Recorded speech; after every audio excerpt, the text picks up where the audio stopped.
모두가 잠든 한밤중 어둠 속에서 집안을 샅샅이 뒤지는 낯선 그림자. 집안에 도둑이라도 든 걸까요? 그러나 집주인은 고난잠에서 깨어날 줄을 모르고.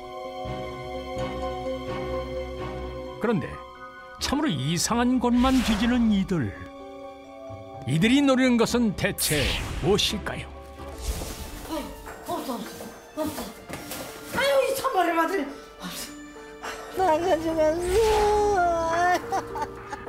그리고 얼마 뒤 소금이 든 항아리를 헤치며 울부짖는 박금희 할머니. 그녀가 잃어버린 것은 대체 무엇일까요? 어느 노부부의 가슴을 치게 한 사연, 지금 시작됩니다.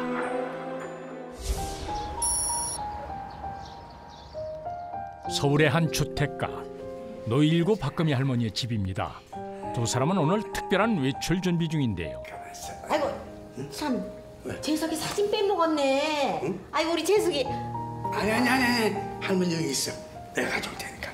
그거 빼먹으면 안 되지. 그런데 집을 나서려던 할머니가 급히 찾는 것이 있습니다. 빼먹을 게 있어. 바로 노부부의 아들 노재석 씨의 사진인데요. 노부부는 왜 아들의 어린 시절 사진을 이다지도 애지중지하는 걸까요? 부부 모두 실향민으로 6.25 전쟁 때 남쪽으로 피난해 와서 억척스럽게 재산을 모은 덕에 그 노년에는 노후를 걱정하지 않을 정도로 상당한 재산을 모았습니다. 슬하에 그 재산을 물려줄 자식이 한 명도 없었던 거예요.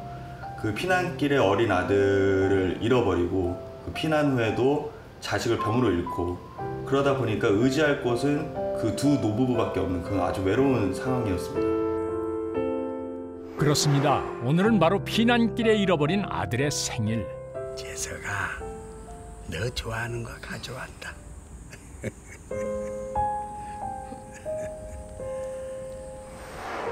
60년 동안 한날 한시도 잊어본 적이 없는 아들이었습니다. 영감, 어찌 그래? 우리 재석이 살아있겠죠? 그날 어떻게 된 거 아니겠죠? 아니. 참, 우리 아들은 우리가 죽기 전에 어머니 아버지 앞에 척하게 찾아올 거야. 응? 노부부의 마지막 희망은 죽기 전에 잃어버린 아들을 꼭 한 번 만나는 것입니다.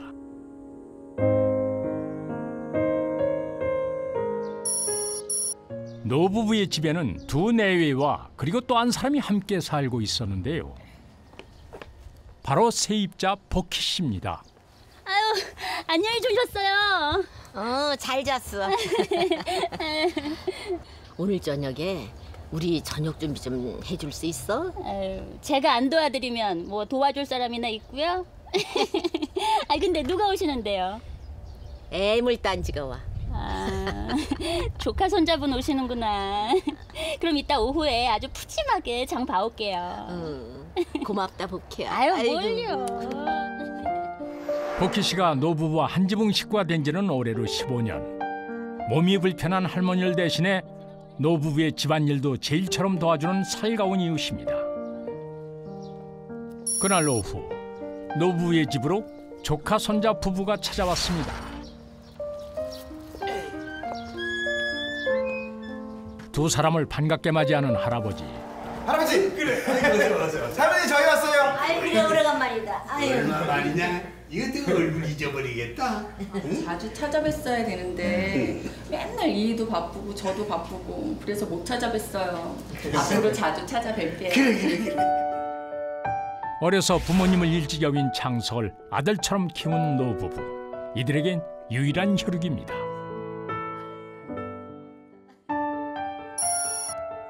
그런데 식사를 마친 이들의 대화가 어쩐지 편치 않아 보입니다.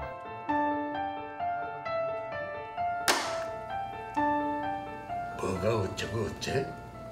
너 지난번에 돈이 필요하다 해서 붙여줬는데 그건 다 어쩌고 또 돈 타령이야. 응? 할아버지, 저번 거는 스포츠용품 사업이었고 이번엔 다른 거라니까요. 아이 근간에 너가 가져간 돈이 벌써 얼마인 줄 알아? 사업을 시작할 때마다 노부부에게 번번이 손을 벌려온 창석.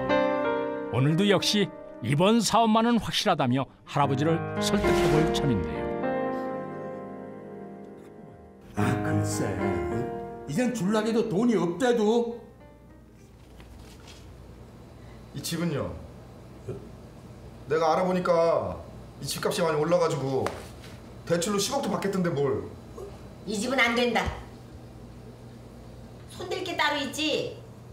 이 할애비하고 할머니한테 남은 거라곤 달랑 이 집 하나뿐이야. 아이 죽어서 뭐 싸 짊어지고 갈 것도 아니고. 할아버지.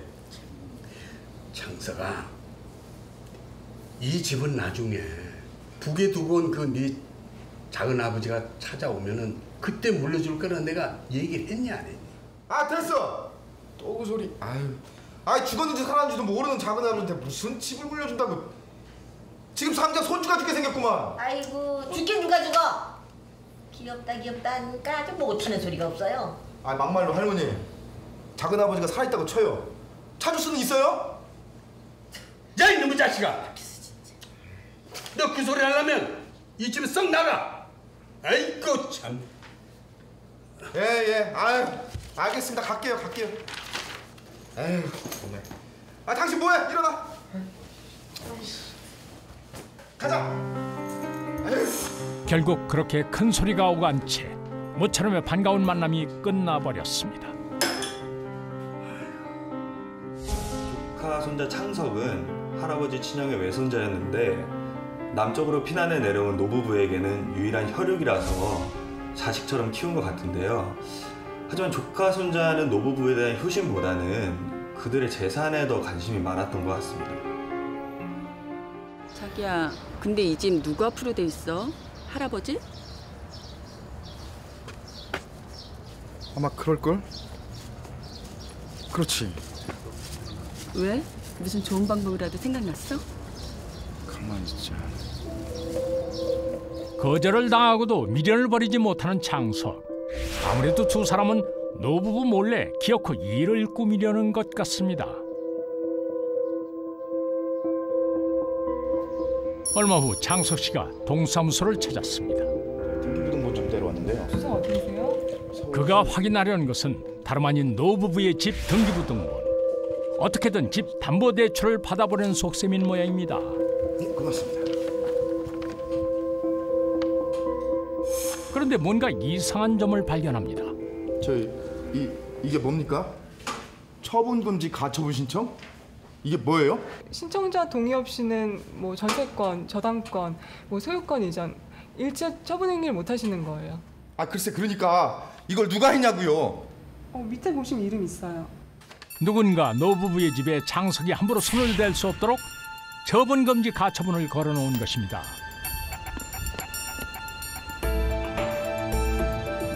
아우 내 이것들 그냥 이씨.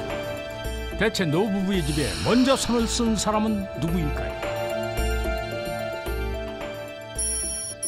이런 사실을 아는지 모르는지 노부부는 태평하기만 합니다. 괜찮아요. 광자지 했어요. 그런데 그때 할아버지! 이게 어떻게 된 거예요? 왜 이 여자한테 우리 집이 넘어가게 생겼냐고? 뭐? 아니 뭐가 넘어간다는 거야? 좀 알아듣게 좀 잘 얘기해봐. 응? 이거 봐봐요. 할아버지 역시 이 사실을 까맣게 모르고 있었던 것 같습니다. 그런데 문제의 신청자는 바로 세입자 복희 씨. 아줌마가 설명해봐. 이거 어떻게 된 거야? 할머니! 이 여자한테 우리 집 넘기려고 그랬어요? 다들 어떻게 된 거 아니야? 그런데 그때 집이 넘어가다니 쓸데없는 소리 하지 마라. 내가 복희한테 부탁한 거야. 뭐요? 할머, 아니 나하고는 한 번 상의도 안 하고 무슨 일을 저질렀구만. 응? 다 우리 재석이를 위해서예요. 맨날 그냥 창석이 하니까 아휴 내가 그냥 이 집이 어떻게 될까 봐서 내가 그냥 잠이 안 오더라고요. 며칠 전 대화를 나눈 복희 씨와 할머니. 두 사람의 대화가 심상치 않은데요. 무슨 일 있으세요? 아무래도 우리 창석이가 무슨 사단을 내고 싶다. 걔 손에 들어가면 아무것도 남아나는 게 없어요. 옛날부터. 그래서 어떡하면 좋아요? 제가 무슨 방법이 없는지 한번 알아볼게요. 너무 걱정하지 마세요. 그렇게 할머니는 복희 씨에게 도움을 청한 것입니다. 이때 처분금지 가처분을 하게 되면 그것을 현재 명의자이고 소유자라 하더라도 이것을 매매하거나 증여하거나 담보대출을 받을 수 없는 거죠. 나이가 연로하다 보니까 조카가 자주 드나들면서 이 재산에 대해서 처분을 하거나 또는 뭐 담보대출을 받아버리거나 이런 불안감을 느낄 수 있었던 거죠. 그러니까 세입자에게 처분금지 가처분을 해놓게 되면 조카가 실제로 도장을 가지고 있다 하더라도 이 재산을 임의대로 처분할 수가 없습니다. 어디다 찍어야 돼요? 여기다가 찍어주시고. 조카 손자로부터 마지막 남은 재산을 지키기 위해 금이 할머니가 세입자 복희 씨까지 끌어들여 미리 손을 썼던 것입니다. 그렇다면 금이 할머니는 왜 혈육인 조카 손자보다 세입자 복희 씨를 더 신뢰하는 것일까요? 노부부가 복희 씨를 알게 된 것은 지금으로부터 15년 전. 안녕하세요. 처음 뵙겠습니다. 복희 씨가 세입자로 들어오고부터입니다. 세월이 변해도 한결같은 모습에 신뢰를 갖게 된 노부부.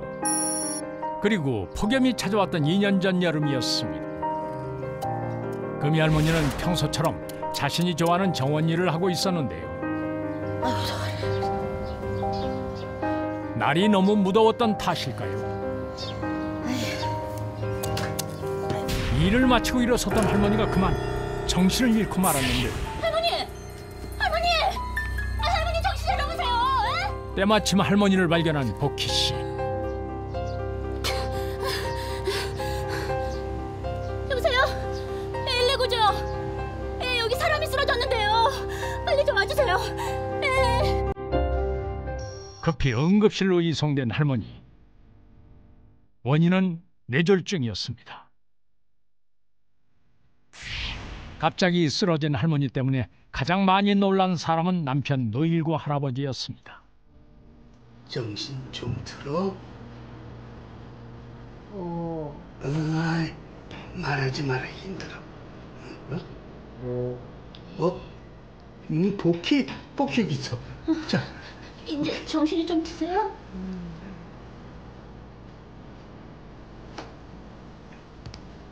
자네 안 했으면 우리 할머니 그냥 갈 뻔했어. 뭘요? 당연히 해야 될 일을 한 거 가지고. 사실 저도 어머니가 일찍 돌아가셔서 할머니만 보면 우리 엄마 생각들을. 그랬구나. 앞으로는 우리 부모로 생각해. 응? 이 일이 있고 난 후 외로웠던 처지의 세 사람은 마치 가족처럼 서로를 아끼고 의지하며 지내기 시작했습니다.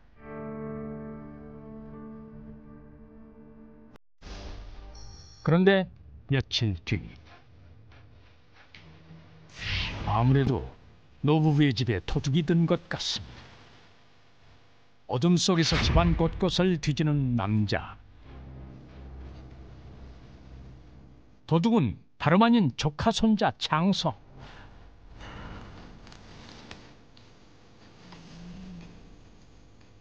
얼마 전 집담보대출 사건으로 집안을 발칵 뒤집어 놓고 이번엔 또 대체 무엇을 노부부 몰래 훔치려는 것일까요?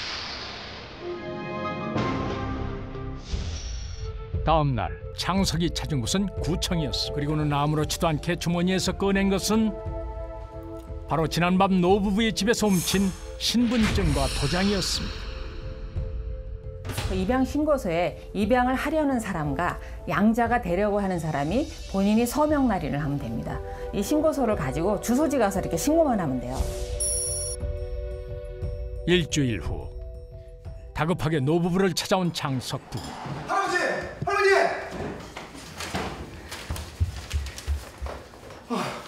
이게 어떻게 된 거예요 이게? 아 대체 무슨 이렇게 야단이야 야단이. 할머니 저 모르게 또 사고 치셨어요? 아니 피하방울 안 섞인 나물 자식으로 함부로 드리면 어떡해요? 무슨 일이야? 아 뭐라고 쓰여 있는데 그래? 예. 방금 전 창석은 동사무소를 찾았습니다. 노일구 씨 가족관계증명서 한번 떼주십시오. 가족분이세요? 예, 저희 아버님이시거든요. 입양 후 새롭게 만들어진 호적 등본으로 또다시 대출을 받으려던 창석. 그런데 아니 이게 뭐라고 쓰여 있는 거야? 아, 이복희가 왜 내 딸로 돼 있어? 놀랍게도 세입자 이복희가 노부부의 딸로 입적된 상황. 할머니도 몰라 그럼? 그런데 이 여자가 어떻게 혼자 자식이 돼? 나는 몰라. 나 해준 적 없어. 정말 해준 적 없어 이거? 없어. 그럼 누가 이거? 그럼 이거 어쩔 거야? 이거 어쩔 거냐고? 이건 뭐야? 이 여자가 이 집 상대로 대출 받았다고요. 뭐야? 그럴 리가. 이복희 따님이 이 집 대출 받아가지고 12억 챙기셨다고요. 뭐야? 어휴. 아유 복희가 그럴 리가 있나? 예, 복희야. 복희야. 그런데 정작 일을 저지른 복희 씨는 이미 자취를 감춰버린 후였습니다. 가족처럼 가깝게 지내온 세입자 복희 씨. 그런 그녀가 어떻게 이같이 엄청난 일을 꾸밀 수 있었던 것일까요? 복희 씨가 일하는 식당에는 그녀를 자주 찾아오는 손님이 있었는데요. 바로 부동산 김 씨였습니다. 그 조카 손자인지 뭔지 걔가 노인네들 재산 다 들어먹게 생겼다니까. 아니 빨리 손 쓰지 않으면은 15년 공들인 거 다 물거품 되게 생겼다고. 일단은 우리 부동산으로 데리고 와. 내가 다 해결해 줄게. 응? 알았지? 진짜? 두 사람은 오랫동안 내연 관계를 맺어온 사이였습니다.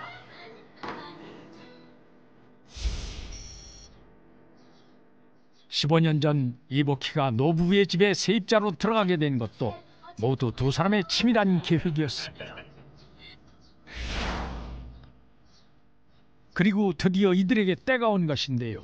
처분금지 가처분 신청이라는 건데 여기다가는 할아버님 거 찍으시고 밑에는 할머니 거 찍으시면 됩니다. 그럼 이거 할머니 거 먼저. 예. 여기? 예. 집을 지키는 줄 알고 도장을 찍었던 서류 속에 입양 신고서를 감쪽같이 숨겨놓은 두 사람. 그리고 곧바로 입양 절차를 거쳐 딸로 입적한 이복희.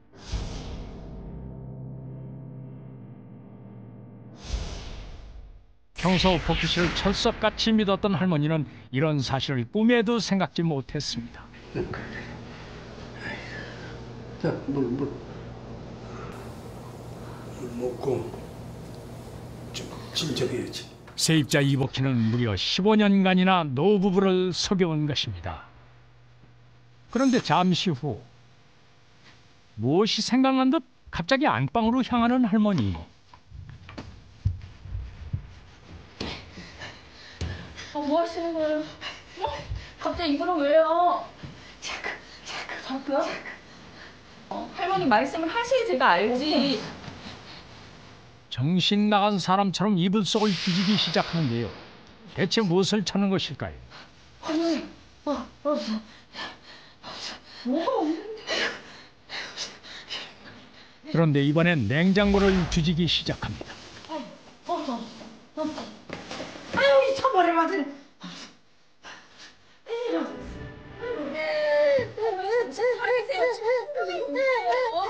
아이고, 여기서 없어. 내가 우리 세상에 한 번 네 번 모아가지고 입지도 않고 먹지도 않고 세상에 주려고 하겠네.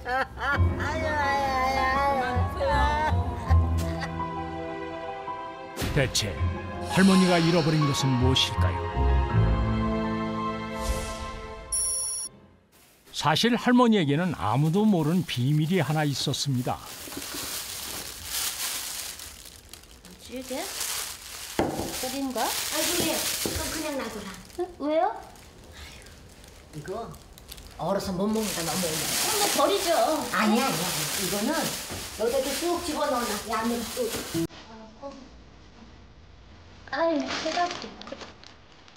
얼어서 못 먹는 고기를 구태여 다시 냉장고 속에 넣는 할머니. 이를 보고 뭔가 이상하게 생각한 복희 씨. 할머니의 알 수 없는 행동은 이뿐만이 아니었습니다. 어느 날 빈 방에서 꼬깃꼬깃한 5만 원권을 꾹꾹 눌러 펴는 할머니.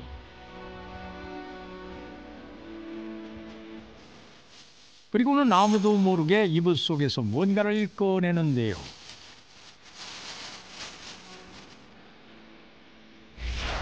한 집에서 생활하는 이복희가 이를 우연히 보게 됩니다.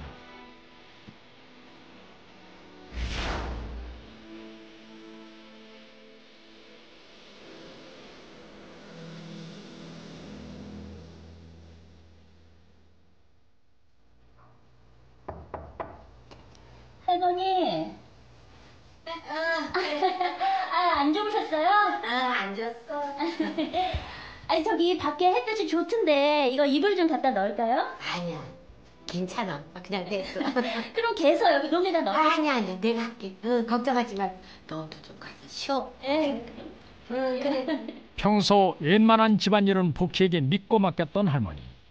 하지만 집안엔 복희조차 절대 손대선 안 되는 것들이 몇 가지 있었습니다. 뭔가 확신한 듯한 복희 씨.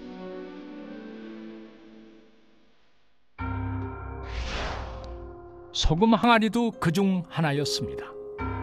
그렇습니다. 할머니는 아무도 모르게 언젠가 만나게 될 아들을 위해 쌈짓돈을 모아왔던 것입니다.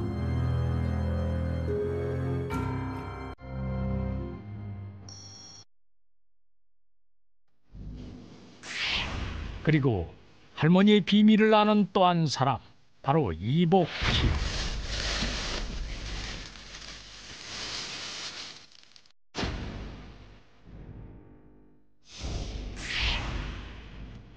어둠을 틈타 노부부의 집을 샅샅이 뒤지는 이복희와 부동산 김씨.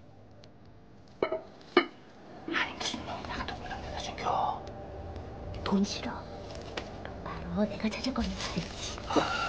나는 돈 다 좋아.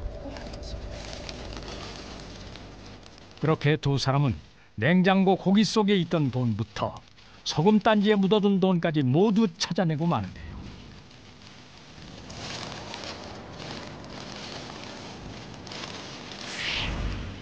노부부 몰래 집 담보대출을 받은 것도 모자라 평생 할머니가 모은 돈까지 가로챈 두 사람.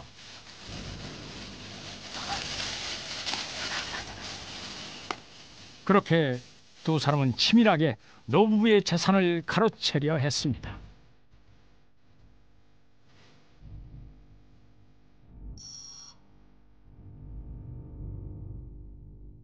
이걸 그냥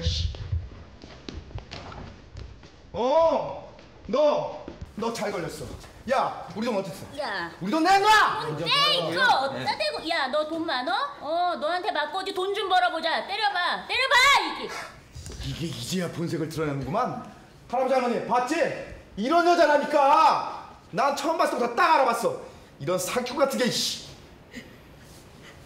왜 그랬어? 왜 그랬어? 네가 나한테 그럴 수 있어? 네가 나한테 그럴 수 있냐고. 도주한 지 얼마 되지 않아 경찰에게 꼬리가 잡힌 두 사람. 그러니까 그 사문서 위조해서 양녀를 입적하시고 그 대출이 12억에 절도가 6,927만 원. 아주 집안을 싹 털으셨구만. 저 피해 이거 맞으시죠? 혹시나 피해 더 본 거 있으면 말씀해 주세요. 이 흉물스러운 거를 갖다가 딸처럼 믿고 집에 둔 내가 억장이 무너진다고요. 노부부는 20억이 넘는 집을 조카 손자한테 증여를 합니다. 하지만 그 꿈에 그리던 북에 두고 온 아들은 결국 만나지 못하고 돌아가시게 됐다고 합니다. 결국 두 사람은 허위 입양과 사문서 위조죄로 구속되었습니다. 너의 이웃집이 불타면 내 자신의 안전도 위태롭다는 말이 있습니다. 노부부의 진심을 배신으로 갚은 세입자 이복희는 이 말을 깊이 새겨야 할 것입니다.